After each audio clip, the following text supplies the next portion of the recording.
السلام علیکم ورحمۃ اللہ وبرکاتہ۔ الحمد للہ حمدا کثیرا طیبا مبارکا فیہ۔ قال اللہ سبحانہ وتعالی اعوذ باللہ السمیع العلیم من الشیطان الرجیم من حمزہ ونفخہ ونفثہ وقل جاء الحق وزهق الباطل ان الباطل كان زهوقا۔ رب اشرح لي صدري ويسر لي امري واحلل عقدة من لساني يفقهوا قولي ربي زدني علما اللهم اغفر زدني علما۔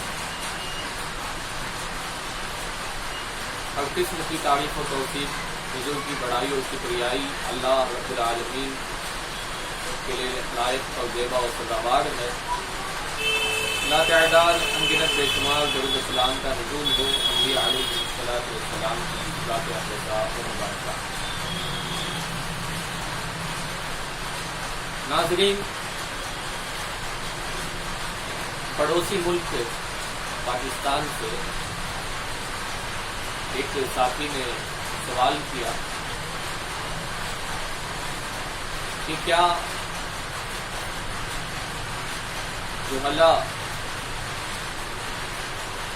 مسلک اہل حدیث کے نام کو ختم کر سکتے ہیں؟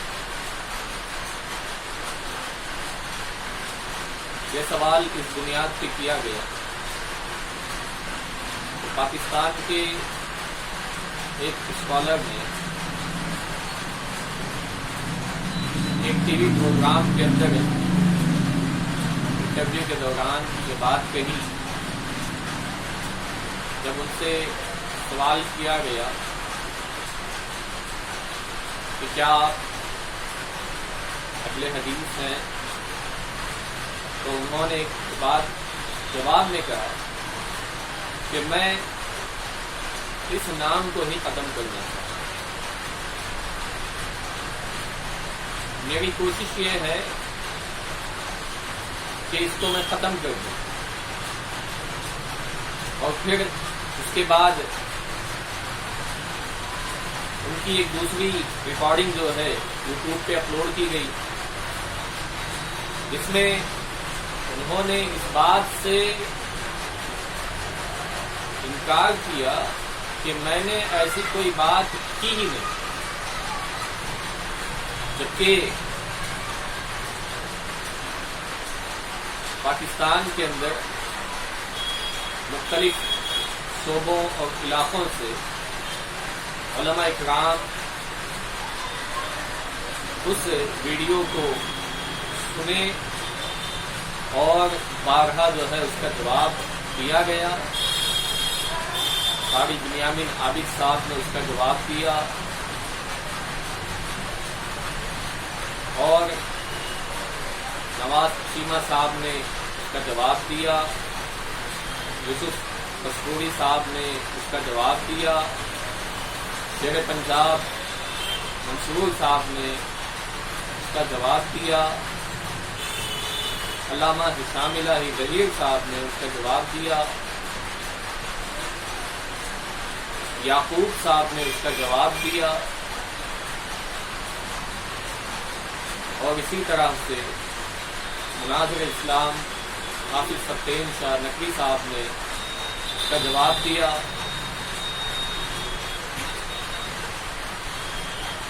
تو ان سارے علماء اکرام کے حوالے سے انہوں نے بات کہی کہ یہ آدھا ادھورا ویڈیو سن کر کے، آدھی ادھوری بات سن کر کے انہوں نے اس کا جواب دیا، لیکن براہ راست میں نے بھی ان کا وہ ویڈیو کلپ دیکھا، اس کو سنا۔ جب اینکر نے ان سے سوال کیا تو تھوڑی دیر تک خاموش ہو گئے، اور پھر اس کے بعد انہوں نے جواب دیا۔ انہوں نے بات کہی کہ میں اس کو ختم کرنا چاہتا ہوں۔ کیا آپ مسلک اہل حدیث کے نام کو ختم کرنا چاہتے ہیں؟ مسلک اہل حدیث یہ دین اسلام کا ایک دوسرا رخ ہے.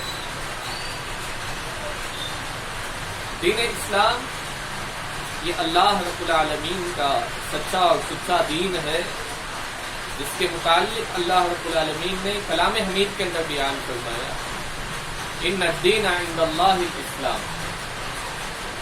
اللہ رب العالمین کے نزدیک سب سے مقبول شدہ دین، سب سے پسندیدہ دین جو ہے وہ دین اسلام ہے. ایک اور مقام پہ بھی اس بات کو بیان کیا گیا وَمَن يَبْتَغِي غَيْرَ الْإِسْلَامِ دِينًا فَلَن يُقْبَلَ مِنْهُ وَهُوَ فِي الْآخِرَةِ مِنَ الْخَاسِرِينَ. جو دین اسلام کو چھوڑ کر کے کسی اور دین کو اختیار کرنا چاہتا ہے، اس کے لیے ضلالت ہے، گمراہی ہے، ناکامیابی ہے، اور آخرت کے اندر وہ نقصان اور خسارہ اٹھانے والے ہیں. اور اسی طرح سے مسلک اہل حدیث یہ اللہ رب العالمین نے جب سے کائنات کو پیدا کی ہے اس وقت سے لے کر کے مسلک اہل حدیث کا نام و نشان موجود ہے، اس لحاظ سے کہ اللہ رب العالمین نے کلام حمید کے اندر اس بات کو بیان فرمایا وَمَنْ أَصْدَقُ مِنَ اللَّهِ حَدِيثًا. اللہ رب العالمین سے سچی بات کس کی ہو سکتی ہے؟ یعنی اللہ رب العالمین کی بات کو حدیث کہا گیا. اور جب اللہ رب العالمین بات کیا ہے پہلی مرتبہ تو اس کا بات کرنا یہ حدیث ہے، اور اسی وقت سے اہل الحدیث ہے. اور اہل الحدیث یہ قیامت کی دیواروں تک رہنے والے ہیں. ان کا خاتمہ یعنی قیامت ہے.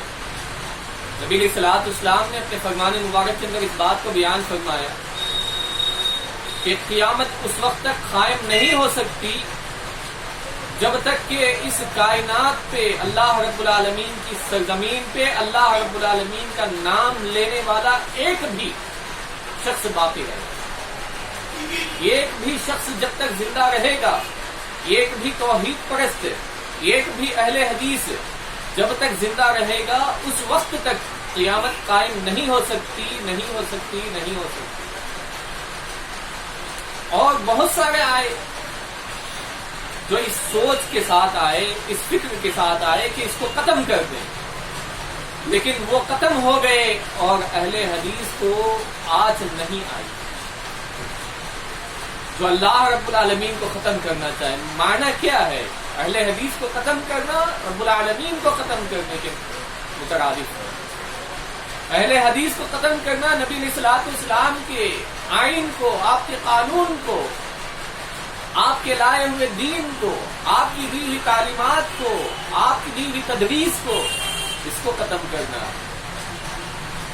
جو یہ فکر اور فہم لے کر کے آئے وہی اس دنیا سے چل بسے. اہل حدیث کو کیا ختم کریں گے؟ کیا ختم کریں گے اہل حدیث؟ اللہ رب العالمین نے سورہ بنی اسرائیل کے اندر بات بیان فرمائے وَقُلْ جَاءَ الْحَقُّ وَزَهَقَ الْبَاطِلُ إِنَّ الْبَاطِلَ كَانَ زَهُوقًا. حق آ چکا ہے اور باطل ختم ہونے والا. باطل کو ختم ہونا ہی ہے. حق کے سامنے جتنی بھی چیزیں آئیں گی باطل ہوں گی. حق واحد ہوگا، حق ایک ہوگا، اس کے آگے جتنا بھی آئے گا وہ سب کچھ باطل ہوگا. برقرار رہنے والی ذات اللہ وحدہ لا شریک لہ کی ہے، اور باقی سب جو ہے ختم ہونے والی ہے. وَيَبْقَى وَجْهُ رَبِّكَ ذُو الْجَلَالِ وَالْإِكْرَامِ. قرآن مجید گاہے بگاہے جو ہے ان چیزوں کو بیان کر رہا ہے، اور اللہ کے نبی علیہ الصلوۃ والسلام اپنے فرامین کے اندر ان چیزوں کو، ان باتوں کو وقتاً فوقتاً جو ہے بیان کیے ہیں. اور اس تاریخ کو قائم و دائم رکھنے کے لیے، اس تاریخ کو، اس جھنڈے کو بلند و بالا رکھنے کے لیے اکابرین علماء اہل حدیث نے جو قربانیاں دی ہیں، جو ان کی محنتیں اور مشقتیں رہی ہیں، وہ تاریخ کبھی بھلا نہیں سکتی. اتنی بڑی بڑی محنتوں کے بعد، بڑی بڑی مشقتوں کے بعد، خون پسینہ اس زمین پہ بہہ جانے کے بعد چل کر کے اس تاریخ کو زندہ رکھا ہے۔ مثالیں بہت ساری ہیں۔ امام احمد بن حنبل رحمۃ اللہ علیہ، امام مالک رحمۃ اللہ علیہ، امام بخاری رحمۃ اللہ علیہ، اور اسی طرح سے شاہ اسماعیل شہید رحمۃ اللہ علیہ، اسماعیل سلفی رحمۃ اللہ علیہ، اور علامہ احسان الہی ظہیر شہید رحمۃ اللہ علیہ، یزدانی شہید رحمۃ اللہ علیہ، اور تاریخ اہل حدیث پہ علماء اکرام نے کتابیں لکھی، تاریخ اہل حدیث پہ علماء اکرام نے خطبات دیے، جمعہ کے خطبے دیے گئے اور جلسے جو ہیں منعقد کیے گئے، تاریخ اہل حدیث کی کانفرنسیں جو ہے منعقد کی گئی، جس کے اندر عامت الناس کو اہل حدیثوں کی تاریخ بتلائی گئی، اس یادداشت کو ان کے ذہن و دماغ کے اندر تازہ کیا گیا۔ اور یہ کون ہوتے ہیں اس تاریخ کو مٹانے والے؟ یہ کون ہوتے ہیں اس تاریخ کو مٹانے والے؟ اس اہل حدیث کی تاریخ نے ان کا کیا بگاڑا؟ بڑی ہی افسوس کی بات ہے، بڑے ہی صدمے کی بات ہے، اور اس کی سب سے بڑی وجہ میں اس بات کو بھی بیان کر دینا مناسب سمجھتا ہوں۔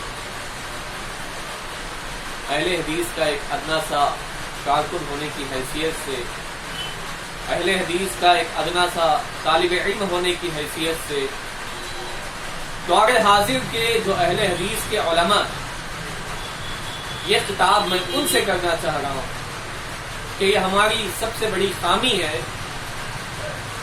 کہ ہم بہت جلد جوش میں آ جاتے ہیں۔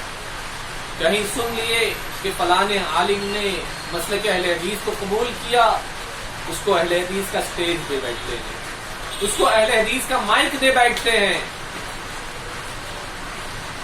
اور کسی مالدار آدمی کے تعلق سے خبر ملی، اس کو عہدہ دے بیٹھتے ہیں، اس کو کرسی دے بیٹھتے ہیں۔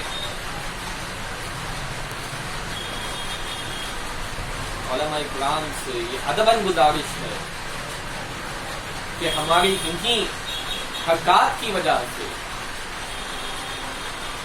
یہ ساری چیزیں ہو رہی ہیں۔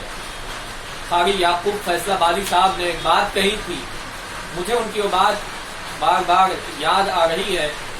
انہوں نے بات کہی کہ جو بھی شخص، چاہے وہ عوام میں ہو یا علماء میں سے ہو، اہل حدیث مسلک کو قبول کرتا ہے، اس کے لیے ایک نصاب ہونا چاہیے، 5 6 سال 7 سال کا جو ہے اس کے لیے ایک نصاب ہونا چاہیے جس کے اندر اس کی تربیت ہو سکے۔ میں سمجھتا ہوں یہ بات بالکل درست ہے، اور ہمارے لیے ضروری ہے کہ ہم اپنے تحقیقی میدان کو وسیع کریں اور عوام الناس کو جگانے کی پوری کوشش کریں۔ نبی علیہ الصلوۃ والسلام نے اپنے فرمان مبارک کے اندر اس بات کو بیان فرمایا کہ قرب قیامت کے قریب جو ہے کتنے رونما ہوں گے۔ مناظر اسلام حافظ محمد عمر صدیق صاحب نے بات کہی کہ یہ اس دور کا فتنہ، میں ان کی بات کو قبول کرتا ہوں۔ حافظ عمر صدیق صاحب نے بات بالکل درست کہی کہ دور حاضر کا جو ہے ایک فتنہ ہے، ہر دور میں اس طرح کے فتنے آتے رہے، اور الحمدللہ ثم الحمدللہ علماء اہل حدیث نے، کارکنان اہل حدیث نے، اہل حدیث مسلک کے ذمہ داران نے باقاعدہ اس کا منہ توڑ جواب دیتے رہے، اور انشاءاللہ قیامت کی صبح تک اس طرح کے فتنوں کا منہ توڑ جواب دیتے رہیں گے۔ بات اگر سے کرتا رہوں تو بہت لمبی ہو جائے گی، بہت مختصر جو ہے مجھے آپ کے سامنے بات رکھنی تھی، کیونکہ دیگر علماء اکرام بھی جو ہے اس پہ بات کر چکے ہیں، تو میں بھی یہ سوچ رہا تھا کہ اس موضوع پہ روشنی ڈالوں اور ہمارا جو حق بنتا ہے اس حق کو اللہ رب العالمین نے جو توفیق دی ہے اس کے مطابق جو ہے اس کو ادا کرنے کی کوشش کروں. اللہ رب العالمین سے دعا ہے الہ العالمین کہنے، سننے، سمجھنے اور اس پر عمل پیرا ہونے کی توفیق عطا فرمائے. الہ العالمین اس طرح کے فتنوں سے ہمیں محفوظ فرمائے. الہ العالمین ان لوگوں کو یا ان جیسوں کو ہدایت دیں یا ان کا معاملہ ہم تیرے سپرد کرتے ہیں، تیرے حوالے کرتے ہیں. الہ العالمین تو اپنے دین کا خود محافظ ہے. انا نحن نزلنا الذکر وانا لہ لحافظون. یہ تیرا نازل شدہ دین ہے، تو ہی اس کی حفاظت کی ذمہ داری اٹھایا ہوا ہے. الہ العالمین یہ دین اس کی حفاظت ہمارے کندھوں پہ نہ رکھنا. ہم لاچار ہیں، بے بس ہیں، بے کس ہیں. الہ العالمین ہمارے اندر یہ طاقت اور قوت نہیں ہے کہ ہم اس بوجھ کو جو ہے اٹھا سکیں.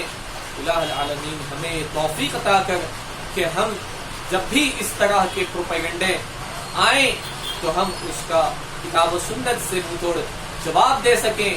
اپنے اسلاف کی سیرت کو زندہ کرتے ہوئے ہمیں کتاب و سنت کو بیان کرتے رہنے کی توفیق عطا فرما. آمین یا رب العالمین. السلام علیکم ورحمۃ اللہ وبرکاتہ.